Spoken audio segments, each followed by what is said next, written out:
আল্লাহর কাছে এই পৃথিবীতে যত পাপ মানুষ করে কোনটা সবচেয়ে বড় পাপ?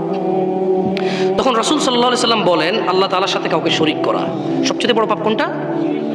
সবচেয়ে বড় পাপ কোনটা? অথচ আল্লাহই তোমাকে সৃষ্টি করেছে, তুমি আল্লাহর সাথে কাউকে শরীক করছো। এরপর তিনি বলছেন, অতঃপর কি? ওই লোকটা বললো যে হে আল্লাহ রাসূল, শিরকের পরে বড় পাপটা কি? তখন আল্লাহ নবী সাল্লাল্লাহু আলাইহি সাল্লাম বললো যে নিজের সন্তানকে পেটে হত্যা করা, এই ভয়ে যে সে তোমার রিজিক খাবে। এরপরের বড় পাপটা কি? সন্তানকে হত্যা করা, এই ভয়ে যে সে তোমার রিজিকে ভাগ নেবে। বুঝে আসছে না? আসে নাই?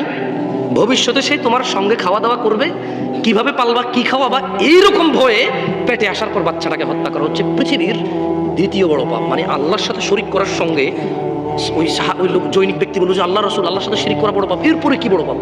বললো যে বাচ্চাকে হত্যা করা, যে ভবিষ্যতে তোমার সঙ্গে খাবে। তখন লোকটি বলল, হে আল্লাহর রাসূল, এরপরে বড় পাপ কি?